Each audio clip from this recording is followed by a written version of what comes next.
So this is City of Avondale Estates, Georgia, Board of Mayor and Commissioners. It's February 28, 2024. It's now 5:45. This is our work session. I would like to call the meeting to order. Do I have a motion? Well, we have before us an agenda. Do I have a motion to adopt? So move. That was Lionel. Do I have a second? Second. That was Lisa. All in favor, say aye. Aye. Aye. Okay. All right. Item number 3, continued discussion of potential changes to the Public Works Program. Mr. Manager. And thank you, Mr. Mayor. Attached to the packet tonight, you have 2 documents.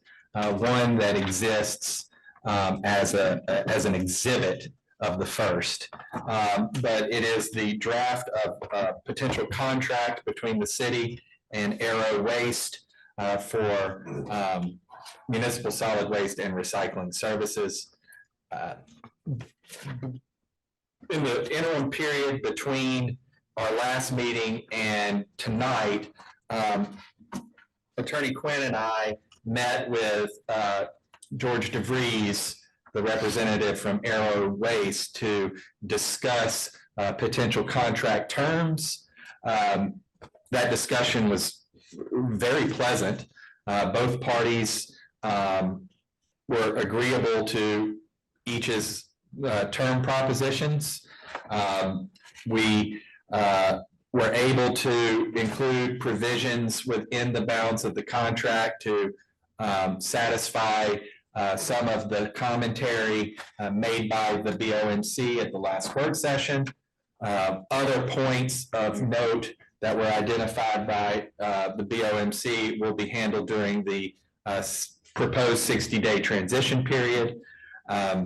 But I will say that Aero is very excited to potentially begin this relationship.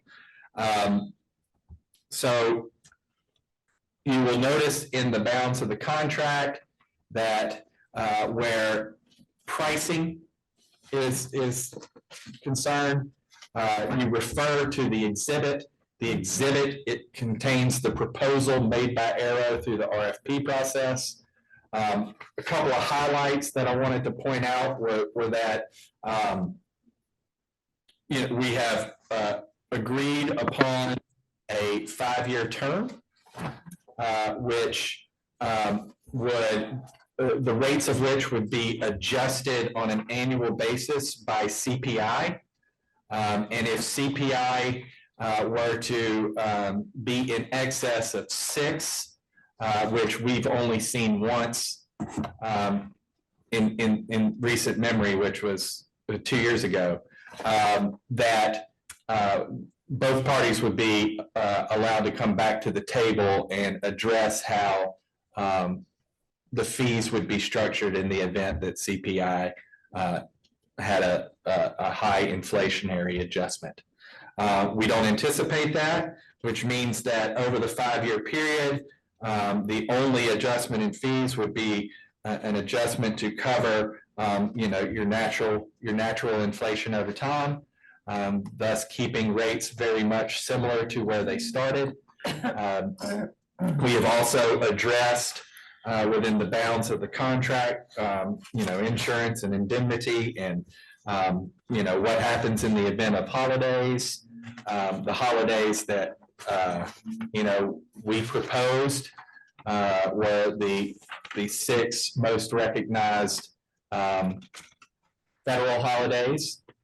They did not ask for any additional holidays, so per the terms of the contract, those would be the holidays that they would not provide service for. In any event, anybody whose day falls on a holiday would have their solid waste and recycling removed from the premises within a 48-hour period. So that's how they propose to handle it. It sounded good to us. We also wrote in there measures for billing, measures for reporting, especially in the case of the tonnage that they place into the DeKalb County landfill, so that we can match their report to the invoice submitted to us by DeKalb County, and monthly customer service reports, so that both Arrow and the city can get together on a monthly basis and understand any customer issues that have arisen so that they can come to a solution to remedy those as quickly and as seamlessly as possible. We did find one oversight in the contract, section 2.4, which references materials that will not be handled within the bounds of the contract. Still has the word bulk items in it, and that needs to just be scratched. But those other items are the same as the items we do not accept now. Construction related materials, hazardous waste, appliances, those will not be handled during the normal course of solid waste removal. So any questions y'all have on the contract terms?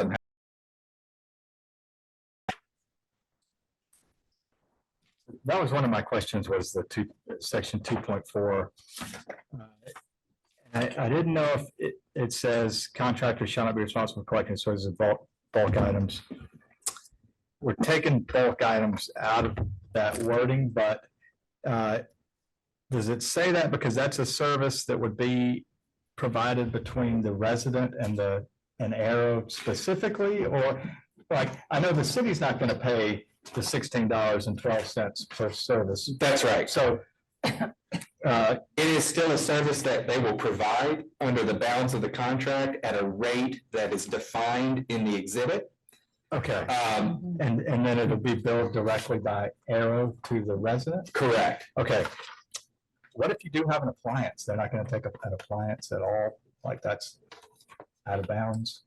We don't have the wherewithal to dispose of an appliance appropriately. Okay. So people who are disposing of appliances would need to contract with an waste service. And to that's do that. something we don't do now with our bulk pickup, correct? We're not supposed to. Okay. Yes. Typically, when you buy a new appliance. Yeah, they They take it away. Yeah. For that exact purpose. Yeah. My other question was, had to do with recycling. And I noticed in the RFP, they do have glass in here, a mention of glass. Are they going to pick up glass with the recycling? No. No. Okay. And that should be outlined in the bounds of that contract. Okay. No glass. And they will be sending communication to. We will be doing it in Yeah. conjunction. Okay. Yes. About exactly what they accept, yeah. And this is maybe just a nitpicking, but in 3.1B. Hold on one second. Okay. Pull that up. B is in Ben. Yeah.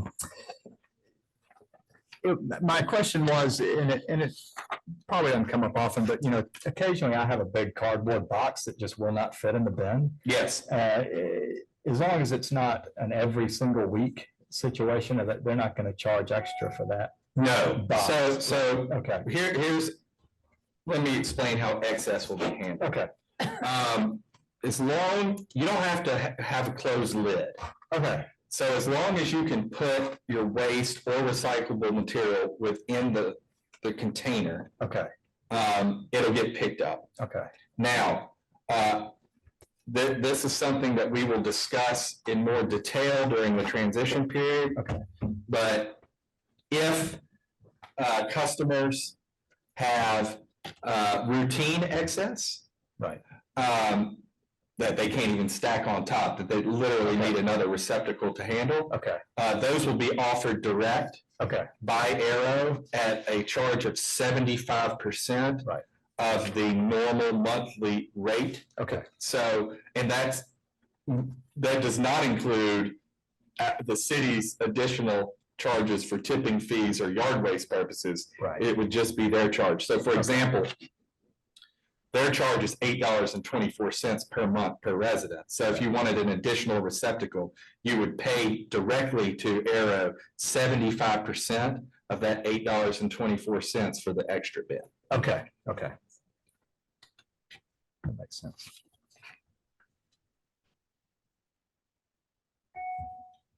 You good? I'm good. All right. I'm uncomfortable with a 5-year contract. I think, something more reasonable would be a 3-year contract, considering that this is the first time that we're outsourcing these services. The second is that, the company has also, admitted that it's its first foray into this type of service. So I would be more comfortable with a 3-year contract. The CPI was a second item where if CPI exceeds 6%, then it would be renegotiated. Is that what the idea was there? I think it would make more sense to maybe put a cap on CPI. It's capped at 6. So if it exceeds 6, then the parties have the option to come back to the table and discuss what the rate structure for that particular year would be. Okay, why not just cap it at 6? Because if there is a hyperinflationary period that, that they wouldn't be able to provide, that potentially wouldn't be able to provide the service at the cost they are charging, then we would negotiate. I'd rather see it more predictable than having to go back. I will say this, Ronald, this is the exact same structure that we have used for our recycling hauler, and it's worked well. Okay, well, I mean, maybe we should figure that one out too, but those two items are at the top of my mind after reading this. The third item is, and it may be a little bit more important than the two I just mentioned. On section 11 reports, it's pretty good. And they are talking about they'll provide reports of any complaints received by a contractor and how such complaints were addressed. I think it makes more sense for the city, since this is a vital service for the city, that we would also include in those reports how long it took to resolve each issue, each incident. Okay, and that it probably makes sense to have a quarterly report that just provides the number of complaints, the average time to resolve any incidents that came about, etc. That's about it. If I had to summarize my thoughts about it, it's that I think we need to be extra careful on the side of customer service, and if possible, I think we should also ask them to conduct some type of survey or customer satisfaction thing, just randomly, and so that we can understand what the resident view of the new service is. That makes sense? Mm-hmm. Yeah, that's something we would do in-house. Okay. Yeah. If you'll allow me, I think from our discussions, and Stephen can speak to this as well, but I think us and Arrow are aligned when it comes to customer service and response to customer service inquiries. Mm-hmm. They very much want to have a relationship with us where we are pleased with. Oh no, I got that from the last meeting. Absolutely. So from discussions, it sounded to me like, in fact, that is the type of information they're going to be keeping, and the relay of that information will be more than just physical reports in a month, but there's going to be daily interaction between our project manager and their project manager on that very topic every day. Okay. So I think we'll be fine there. About the contract, we talked about that. The 5-year, I think the reason that both parties agreed to a 5-year term is mutually beneficial to each. One, that with the confidence of a 5-year term, they're able to not increase rates much on an annual basis, right? So the longer the contract term, the happier they were with having CPI as the rate adjuster. You narrow the terms of the contract, and I assume they'll come back and say, we need to come up with a different mechanism for adjusting rates on an annual basis. Yeah. The second was so that was the benefit to us, was it helps us keep our costs down and constant. The benefit to them was the knowledge that the purchase of their new equipment that they're going to be using for this account will almost be the extent of their useful life. So they wouldn't have to worry about repurposing those vehicles or equipment onto some other account in a shorter time period. So that's where they're coming from. Right. So, just to follow up on that a little bit, let's assume a 5-year contract. And maybe I missed it, but I didn't see much information about, proper termination of contract. What would constitute? It's in there. Did I miss that? Stephen, would you like to speak to the termination? So there's two different sections. One is termination for convenience, Mhm. and that basically kicks in after the 5 years. Mhm. But there's a separate section of termination for cause. So if they're, for example, not picking up everyone's trash and not correcting it within 24 hours, which they Right. promised to do in the contract, then we give them notice.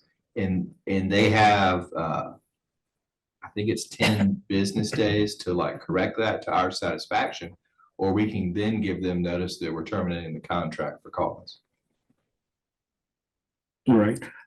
So let me, and I did miss that termination for cause paragraph. Just give me 1 second. Okay, so the city gets to choose the effective date of termination in that case. In order to give us a chance to make other arrangements as needed. We would have to, right? Yeah. Okay, thank you. Those are the extent of my questions. Okay. So, out of curiosity, how did everybody arrive at 5 years? Man, pretty much that's how we arrived at 5 years. It was of mutual benefit to both parties. We explained to them our desire to keep rates consistent, and they explained to us their desire to keep us as a customer consistent, so that they, didn't wind up in a scenario where, they had equipment and vehicles that they could no longer use. Now, I think it's in each party's interest to perform exceptionally here. So we don't believe that we'll have to exercise the termination for cause clause, but it's in there to protect us in the event that they do not provide the service to the level that we want to have that service provided. Right, but those levels are the 2-day a week between X time and X time, right? Huh? The service levels that we're talking about here is the 2 days a week, and It's 1 day a week. it's 1 day a week. 1 day a week, 1 day a week solid waste, 1 day a week recycling. Oh, okay, all right. Yeah. But and within that period, the period of time, whatever. That's period of correct. time, And like Stephen said, there's a provision in the contract where, they have to remedy any problem within a 24-hour period. Yeah. Yeah. I mean, and back on the question of customer satisfaction, for me, I would look at some data for that and say, if you can't, I'd add that as one of the levels of service. It is. The customer satisfaction. Well, no, the remedy within 24 hours. Right, no, the customer satisfaction itself, I would put, but, we're good. Well, I mean, they've got a great track record as far as commercial collection goes, and they've grown at a good pace. I mean, I think what the guy said, they've got everything to lose here by not providing us with great service, because this is something that they want to get into as residential collection. you know, I think that's our leverage, right? Is that they got something to prove here and they've got everything to lose. Now, we certainly don't want bad service, but I think we have provisions that if they are providing bad service, then we can get out of this. But because of that, I'm in favor of it. I guess that's really it in a nutshell, is that I think we've got the leverage here, that they've got something to prove and market to gain and everything to lose. So I think they're very motivated to keep us happy. So. Yeah, and I would just say that I actually thought the contract, except for a couple of things I discussed with Patrick today, item 2.4. I felt like it was a really good contract.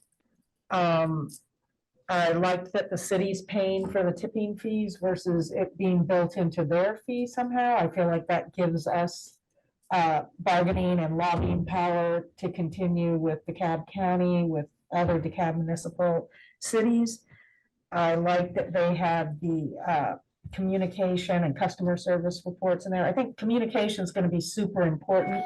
And one thing to any residents out there who may need this, we've talked about backdoor service. It is a little bit different here. It's side door service, and you can't have it behind a fence. I'm sure for liability reasons, they cannot be allowed to open a fence or open a gate. So that they will come up a driveway and, you know, collect the garbage, et cetera, et cetera. It's just I'm sure they have to protect themselves too. So that's just one item to note for folks to be aware of.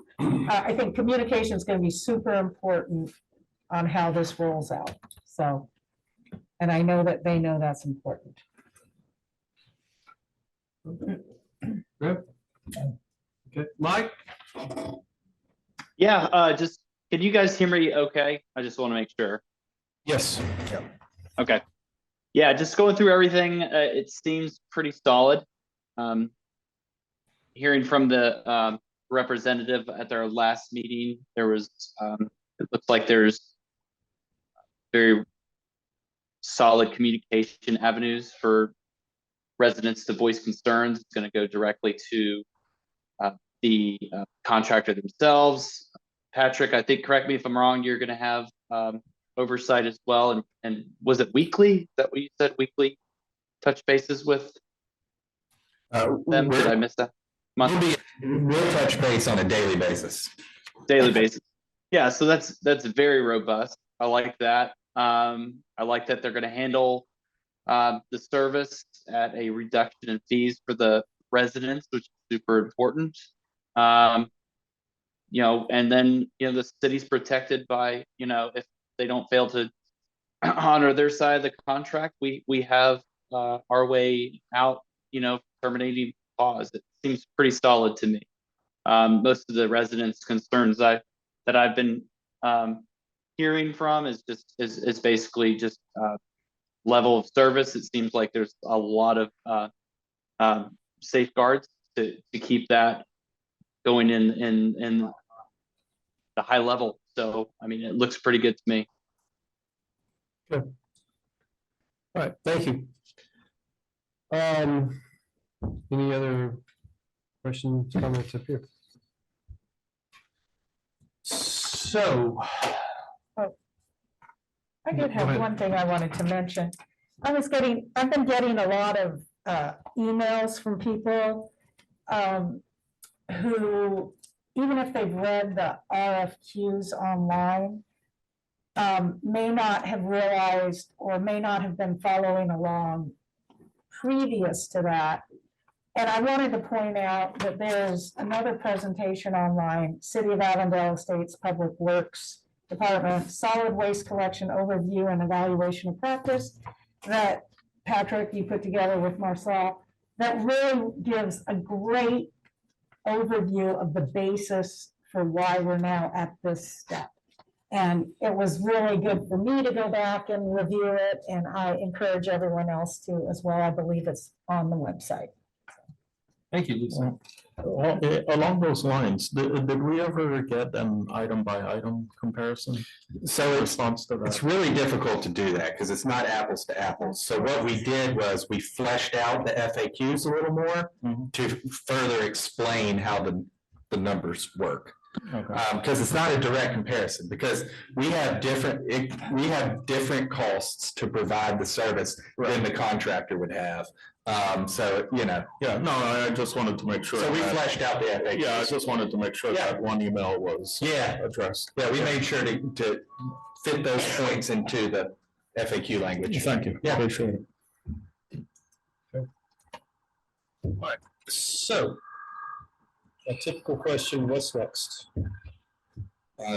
So this item will be presented to the board for consideration in 2 weeks. And that would be March 13th. 13th. And if the board moves forward with adopting the contract, there would be a 60-day transition period, and service Arrow would begin providing service on May the 13th, which is a Monday.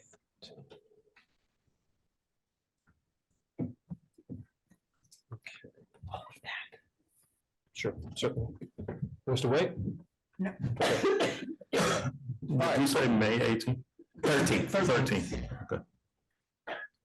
And I'm guessing that, you're right there? That, I know what she's going through is terrible. And I guess it'd be, it doesn't really matter, it's not really a great question, but they'd be getting us garbage cans and all that before that. Oh, yeah, that's the part of the transition period. Yep. Okay. All right. Everybody good up here? Yep, good. All right, so just to reiterate, we're gonna vote on this March 13th. And again, really, everything's online. Yes. Okay. All right. Item number 4, resolution requiring resolution declaring election results. Mr. Manager? Yes, so after every election, DeKalb County certifies the election results and then sends each municipality within an official certified version of those results. And then those results must be adopted by or recognized, resolved by the municipality in which those elections took place. This is especially necessary for us this year because of the fact that there was the SPLOST referendum, and we want to certify those results so that we can receive SPLOST funds. Okay. And so this is something we would be voting on March 13th as well? That's right. Okay. And this is pretty straightforward stuff. Any need to expand on SPLOST? Following the certification of election results, Davenport will be on hand to provide a financial prospectus or plan for utilizing the SPLOST funds. As we've discussed, they've recommended a bonding of those SPLOST funds so that we could get the money upfront rather than phased over the 72-month period in which those funds would be received ordinarily. That would be the next step Okay, and we can talk about all that, when they come. but just kind of teeing that up a Yeah. little bit. Okay. All right, this seems fairly straightforward, but anyway, questions up here? No. Fine. No. Unfortunately. Lisa. Mike? Yep, I'm here. Yeah, I was just wondering if you had any comment on item number 4, the resolution declaring election results. Not at this time. Thanks for the explanation, Patrick. Thank you. Well, Lisa usually has a comment, but she's we're coming back. Okay. Well, if she wants to comment on that, when she returns, we will certainly allow that. But let's just move on to the next item, item number 5. What is this? Yeah, just BS&A financial software contract review, Mr. Manager. Yes.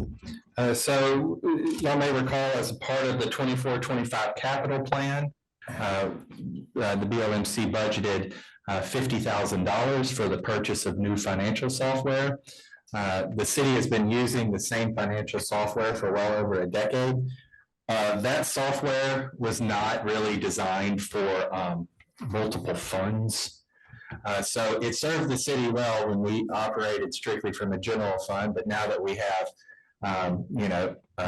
enterprise funds, segregated funds for the deposit of federal grants, and the DDA operating as a working body now instead of a volunteer body.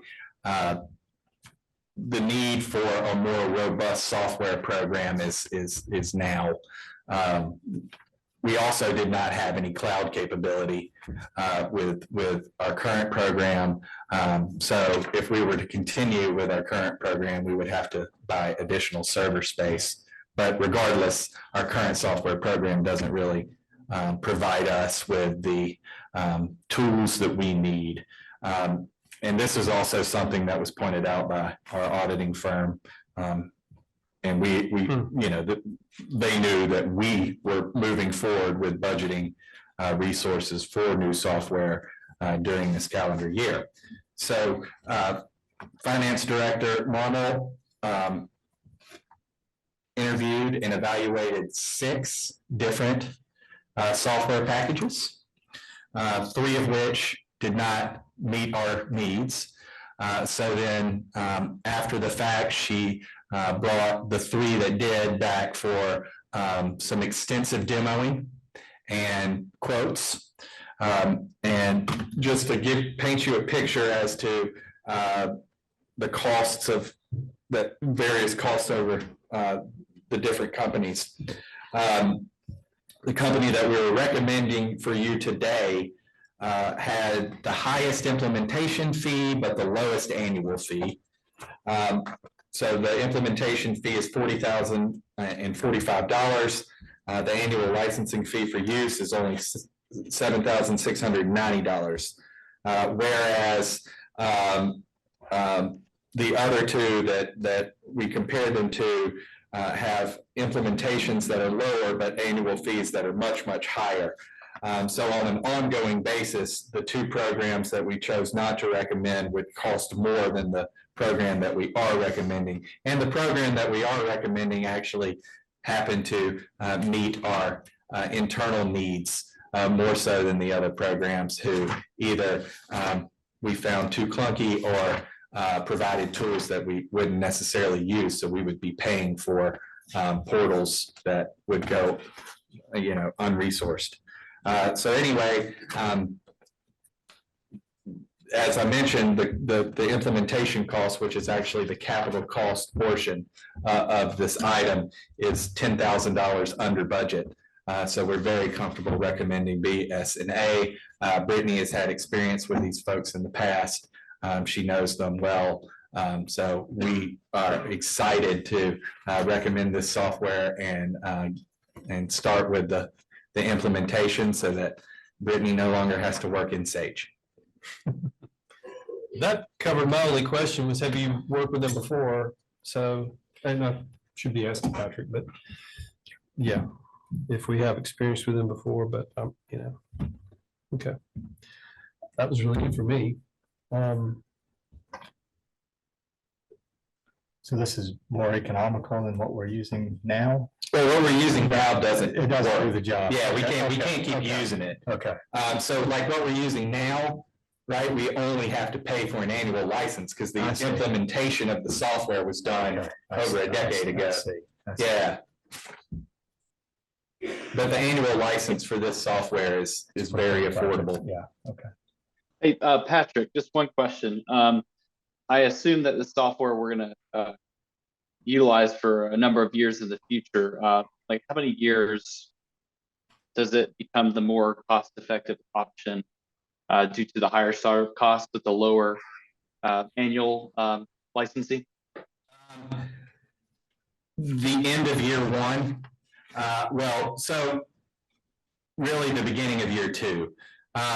It's more cost effective in year one than one of the three potential providers, and then $2,000 less, more than the third provider, but the third provider's annual fees are $19,952. So by year two, once you're paying that second year of annual fees, you've now expended more resources than you would have in the product that we're recommending. All right, great. Yeah, I think that shows good comparison there for public. Thanks.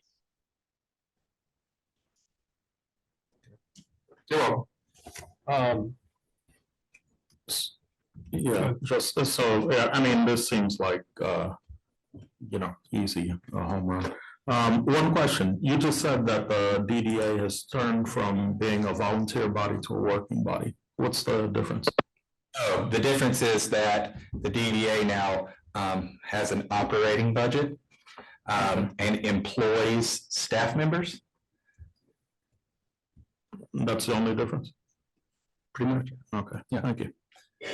Which they had not in the past, therefore not really needing any kind of. Major fund accounting. Yeah, Yeah. it was easy. Now there's transfers in and out of that fund. For example, the DDA actually pays the city for employee resources. Right.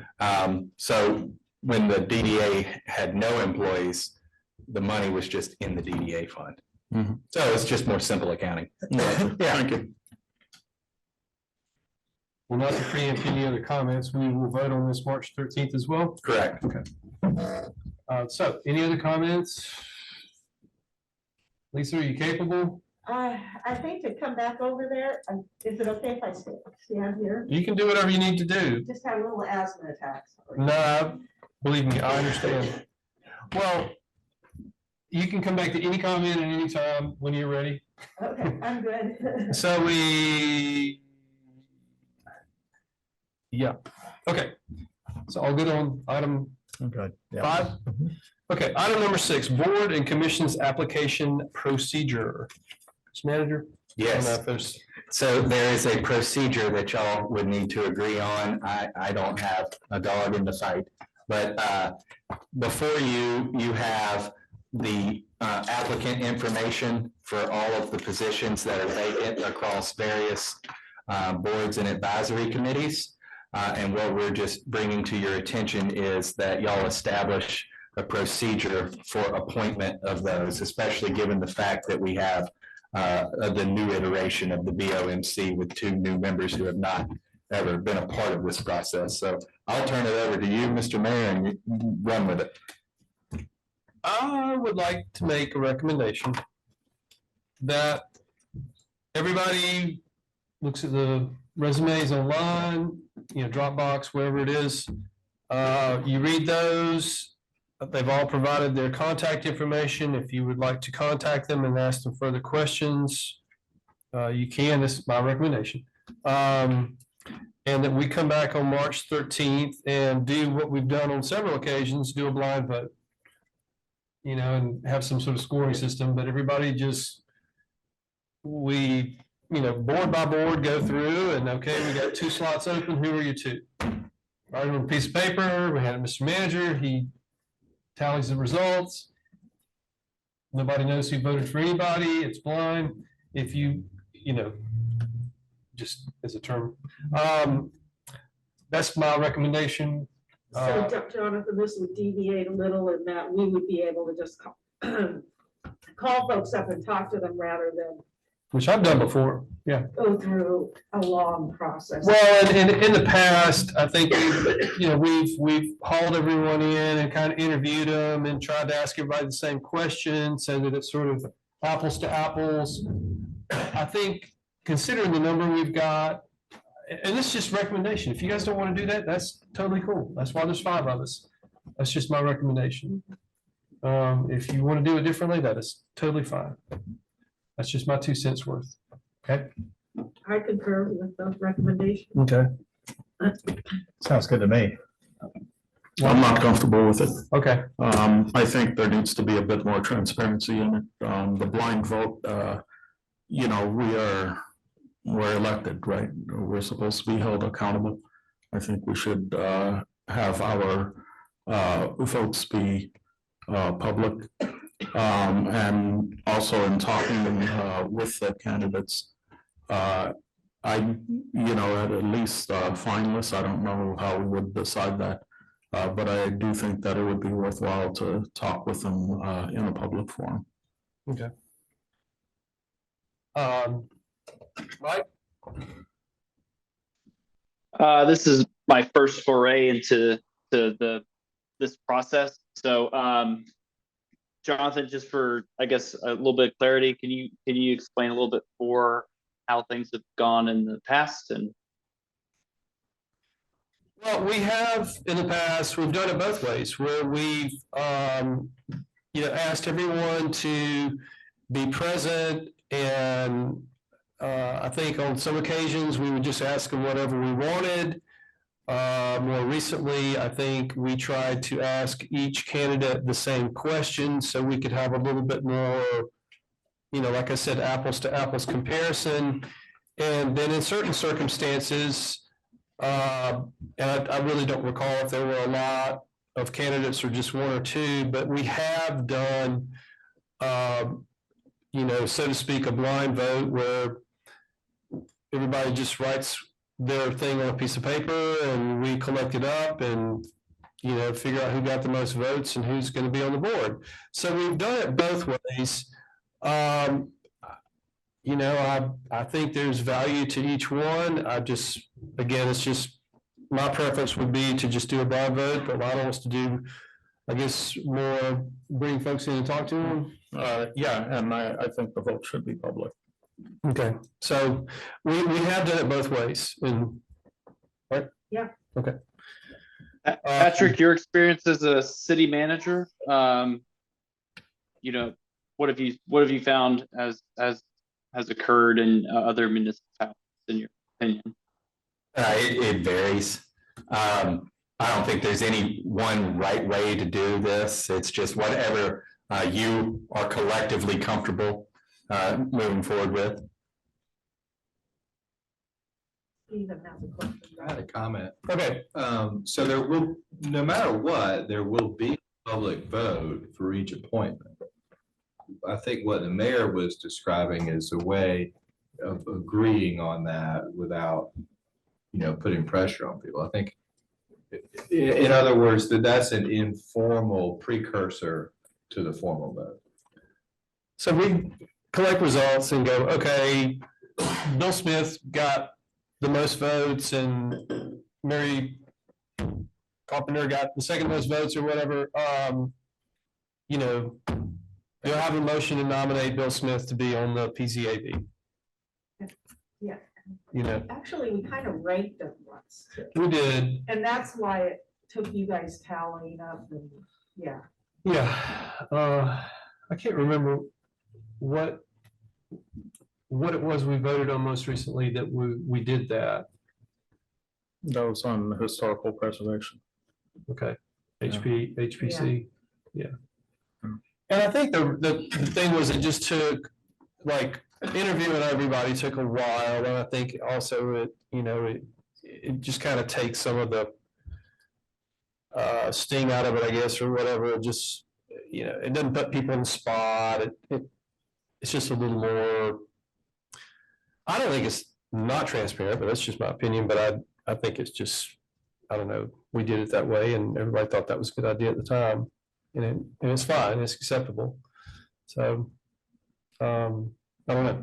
Well, how would it work if we did have it, like, we just ask all these people to come and then take it one committee at a time? Yep. And we have done that. Yeah, And and we usually don't have quite so many folks Okay. as we do this time. I mean, would it be a problem to break it up, 3 committees or 2 committees, 1 meeting, another 2 committees, the other meeting? I mean, we could, but how many people we got here? 1, 2, 3, 4, 5, 6, 7, 8, 9, 10, 11, 12, 13, 14, 15, 16, 17, 18, 19, 20, 21, 22. 22 people to interview. And those board seats have been open since January 1.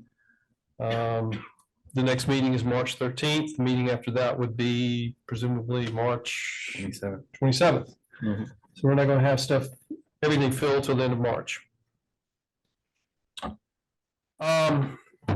Anyway. Some of those folks we interviewed not too long ago, too. There's actually 27 because there's But someone. the new commissioners. Oh, there are? Yeah. Oh, I apologize. There are more. Yeah. Okay. There you go. So I guess that was somewhat of my thinking behind, we do our own individual due diligence and we come back and vote. Can I make an alternative suggestion? Yes. I mean, actually, Of course. Jonathan, I'm in favor of your process. But another way to do it might be,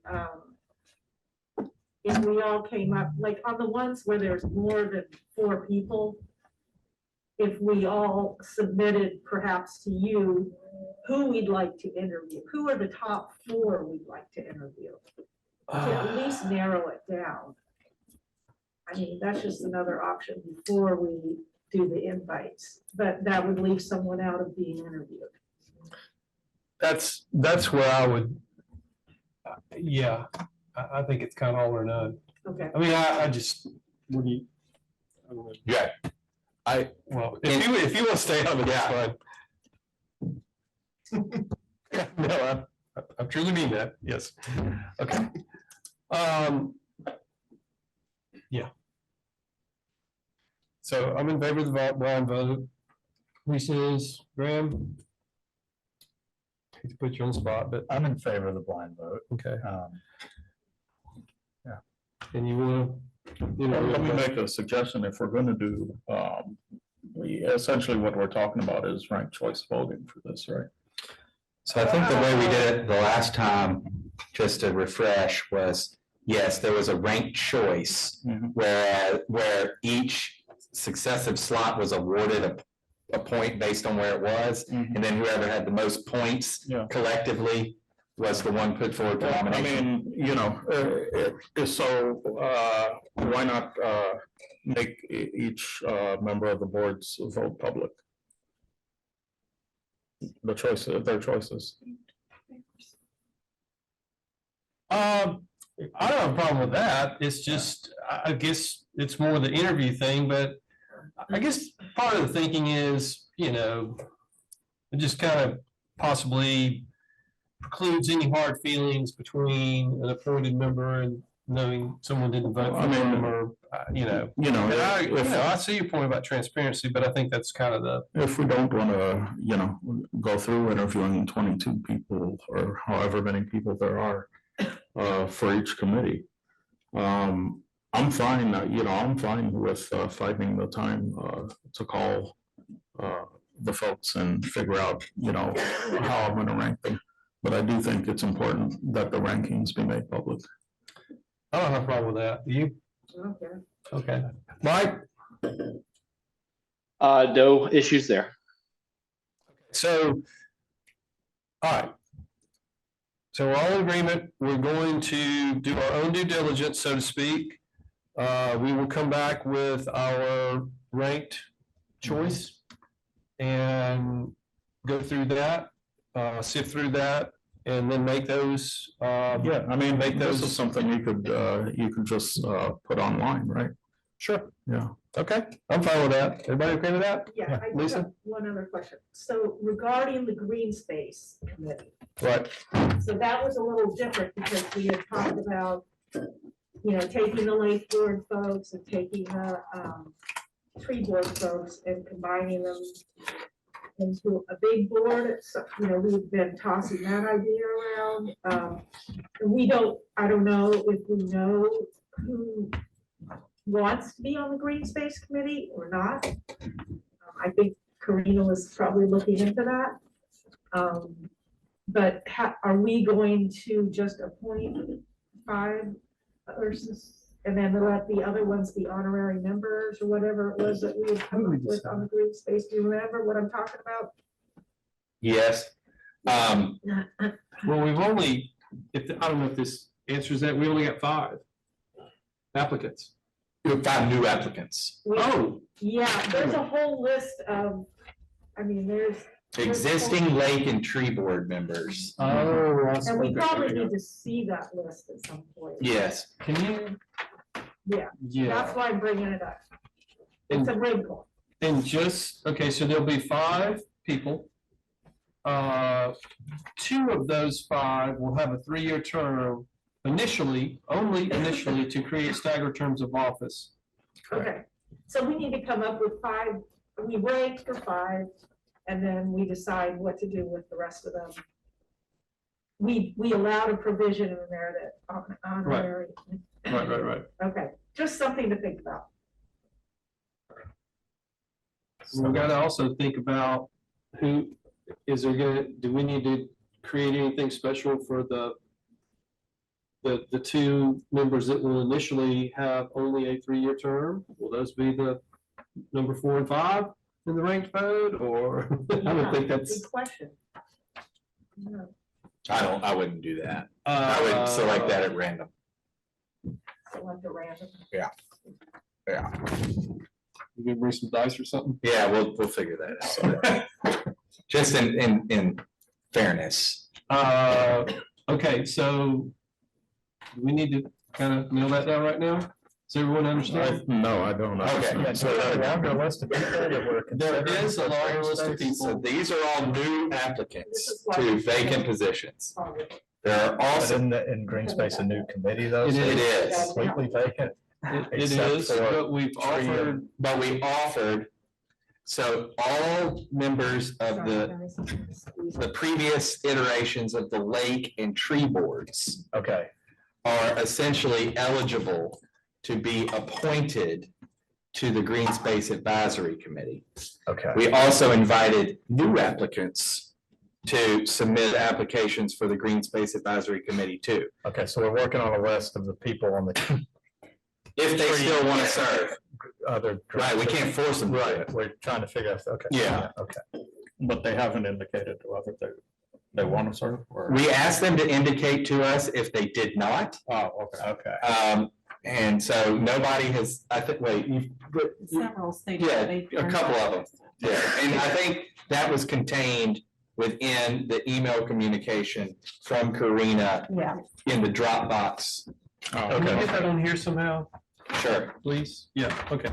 Yeah. Just so we got it all in one place and, yeah.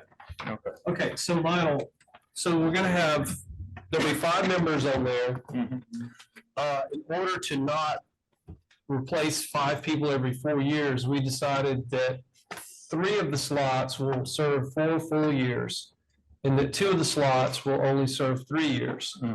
And that way, in 3 years, we'll vote for 2, a year later, we'll vote for 3, and it'll just stagger it, so it's not, we're not just doing a complete cleaning of house every 5 years or whatever. like the rest of our boards. And what Patrick is saying is that we'll get our 5, and then randomly, 2 of them will have a 3-year term, and 3 of them will have a 4-year term. And it's just complete Sounds good. picking dice out of a hat or something, I don't know. I'm good with that. Yeah, and we will reveal those as well. I'm good with that. Okay, and I just asked that the list of people who were on lake or tree or whatever, who still want to be considered, be added to this list here. Yep. So we all have them in one spot. Yep. Okay. So are we good on? Yep. I'm good. Thank you all. Okay, so we will be voting on all of that March 13th as well, right? Yes, if y'all are comfortable with that, then by all means. Is everybody comfortable with that? Yes. I'm good with that. Mike, you okay voting on that March 13th? Yes, all, yes. Okay, all right, very good. All right, so that concludes our stuff. Does anyone have anything to add up here? Apologize, everyone, for my little asthma attack. No, I feel badly for you.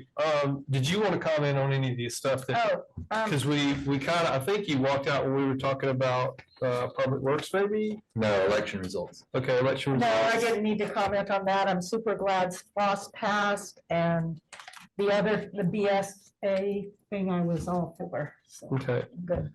and you were I'm good fully with present for the, the boards and commissions. Okay, so we're all good up here. Yep. You got anything? All right, public comment. Yes, Jan. And then Jan Kathy. Hopper, 89 Berkeley. I do have to say that I very much valued hearing what different applicants for jobs had to say when they were interviewed. To me, it really gave me insight into how I would feel about who was elected. However, hearing that there are 21 candidates or more, it's quite a feat. It would be a huge feat to try to interview everybody publicly. What I would hope is that maybe in future years, we can go back to the other way, because I really like to hear people interviewed and hear what they have to say about their vision, for example, on a committee. And then maybe I even say something to a commissioner where I say, you know, I just don't think this person would, you know, I'd like to have my own ability to do that. But this, I understand now, for this instance, how tough that would be. Well, and frankly, that makes me think, how did we end up with such a sort of bumper crop of, that all this cycled the way it did? Because we got 2 candidates for ethics, we got 5 for HPC, good grief, 1, 2, 3, 4, 5, a lot for we left it DDA. out there for a really long time, and then we re-put it back out there, Oh, that's right. if you recall, and No, this is a good thing, though. No, Yeah. honestly, It's a I great love the thing. fact that more people are getting And involved. then- Yeah, absolutely. then the other thing is, in future years, we won't have to be combining the Lake Board and the 3, which will greatly reduce the number too, so. Okay. Okay, fair, I appreciate that. Kathy? What Jan was talking about. My concern is if each one of you call all 21 applicants, 27, whatever, you know, that's a lot of time for the applicants. But also that Joe may hear something different than what Sally is told from the applicant's point of view. Mm-hmm. Y'all are not all, maybe not, maybe you are, maybe they'll write a spiel, but maybe they'll hear something different from each one of you. Where if they do it in front of all of you at the same time, you hear the exact same thing. It's kind of the Girl Scout circle thing. Well, I mean, is there, I mean, I understand there's some sense of urgency, but is there such a sense of urgency that we can't spread it out? I frankly do not want to interview 27 people. I- I'll just be honest with you. We've done it before and it's a slog. And Yeah. I think that's just my honest opinion. Yeah, that's really it. How often do these committees meet? Like that, we've already been, some of these members their terms already expired. They continue serving. But like, how often does ethics meet? Like, Hardly are we ever. under the gun to get those people appointed? How I often think does the ethics met HPC one meet? time and determined that the charge that was filed was really inappropriate for them to even consider. Isn't that correct? Yeah, over the last 15 years, I think there's been one meeting of the ethics. I mean, but that's not necessarily a representative example because it only responds to complaints. Right. But HPC, DDA, PZAB, good grief, every city calls it something different Every month, every month. And then green space is a little different. That's Quarterly. Yeah. Yeah. But they can meet as often as they want, but at least quarterly. Yeah, at least. So, I mean, There's some I don't know urgency if there's, here. okay, yeah, we've yeah, let okay, it there's go a no- long time, Yeah, I would say, yeah. well, I don't want to say anybody's more important than anyone, but DDA, HPC, PZ, AB, those are critical to the functioning of what we do, Okay, that's Yeah. the majority. I would say. Well, especially HPC and PZ, HPC AB. makes final decision. Right, and then, the DDA is not us, but they, that's very important.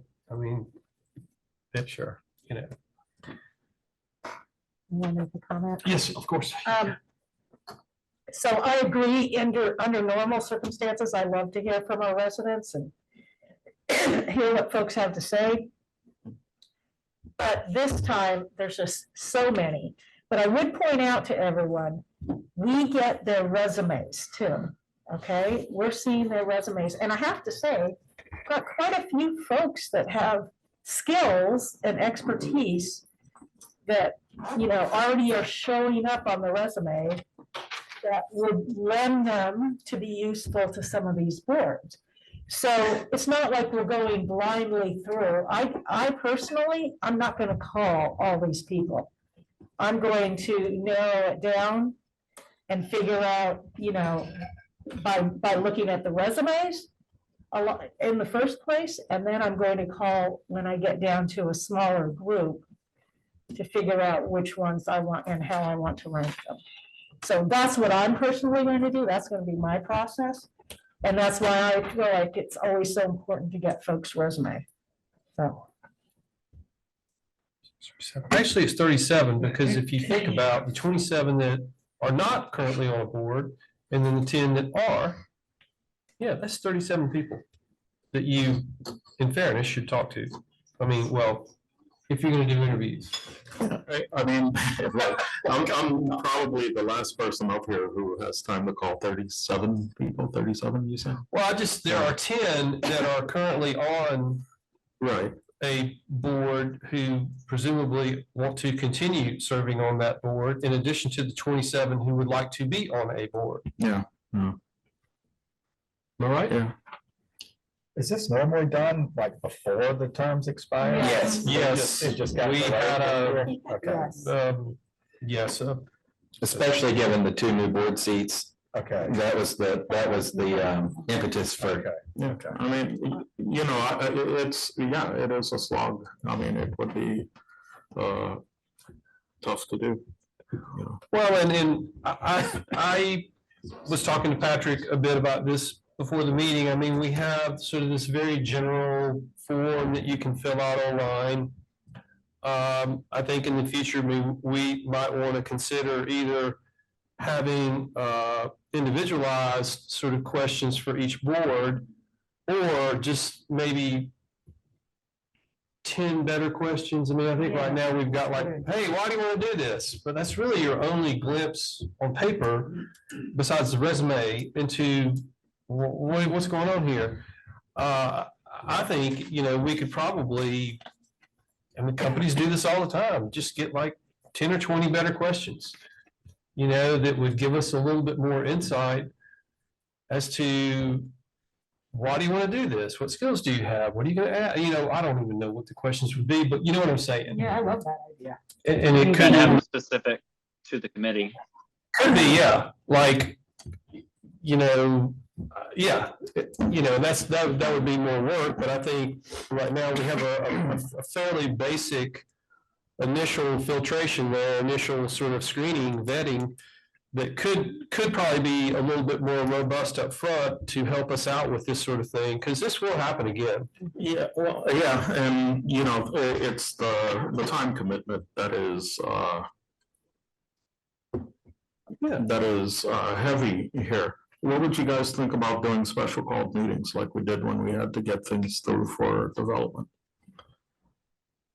I'm sticking to the blind vote on the 13th, but you mean for this round? Well, yeah, I mean, just since 2 meetings would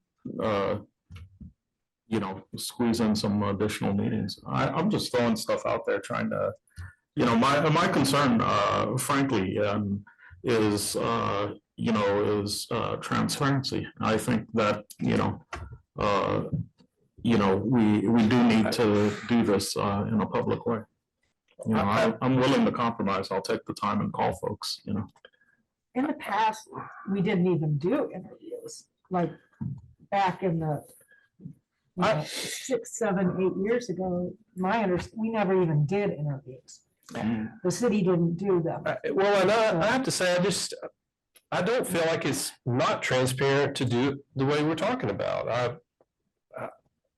I just don't. I mean,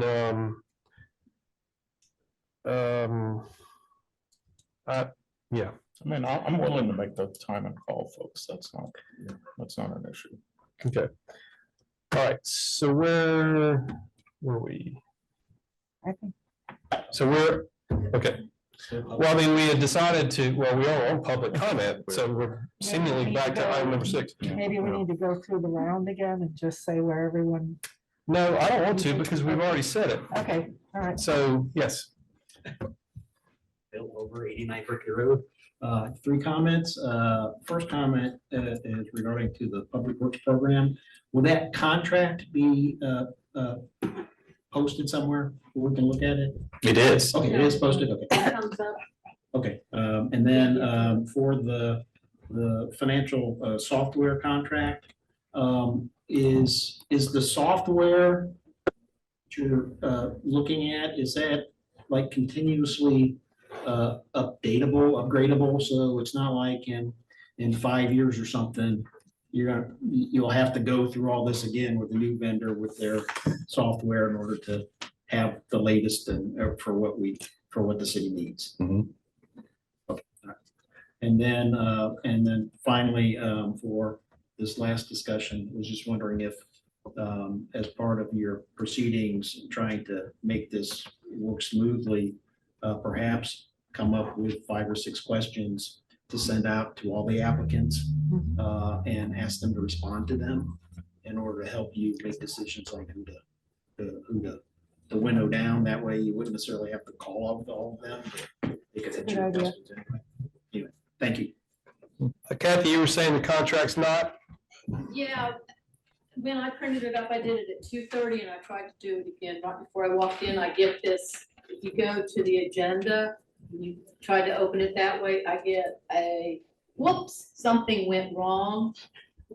The file you tried to retrieve was not file. We'll figure it out. The file system. So, but all the other ones came up. This was the only one that didn't come up. We'll fix it. Okay. Yeah, yeah, All I right. tried to contact y'all earlier. I also had a couple of comments real quick. What size are the recycling containers? I didn't have the contract in front of me, so I couldn't see. No, the proposed is 32 gallons. So they're pretty big. So we're. They're larger than the bins that our previous hauler issued. The red bins. Yes. Yeah, okay, because I was concerned, I did a little math, and if they were any smaller, people would probably end up having to get a second container. Yeah. So that's another $70 a year at Mhm. that cost, so really the cost goes down, our savings go down. So I'm concerned because I've noticed this trend in the city, and I've talked to a few people about it. People are putting their trash out for when we start doing street. If they have Monday morning pickups, they'll put it out Sunday. Then they don't bring their garbage cans in for that. So that's a huge concern. I'm sure you've heard it from other residents. So how are they gonna do the 48 hours after a holiday? Are they gonna say, we're gonna do pickup on Wednesday after the holiday on these streets so that we don't have to look at people's trash for 48 hours? Yes. Yeah, and we'll communicate that. And I wish that, is there some sort of PR program in there to sort of encourage our residents? The aesthetics are not good to have these trash cans out all the time. And I'm a morning walker and you'd be surprised how many are out from the night before, 2 days before. Understand. Thank you. I'll always do. I'll forget it. Okay. All right. Hey, Josh. Hey, just one quick comment, actually, to build on that.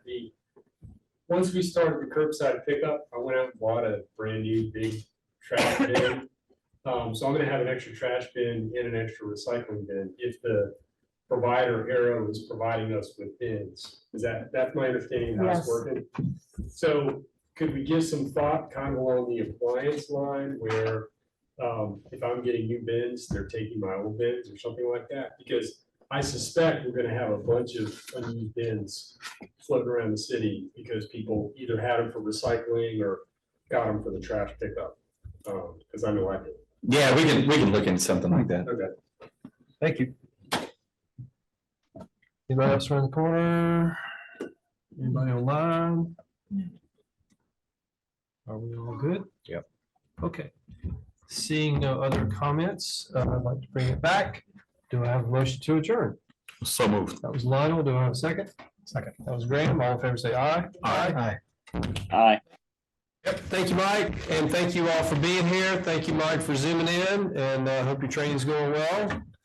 Hope you're enjoying yourself. Oh, yeah. back at- So, thanks. Hey, all. learning a lot.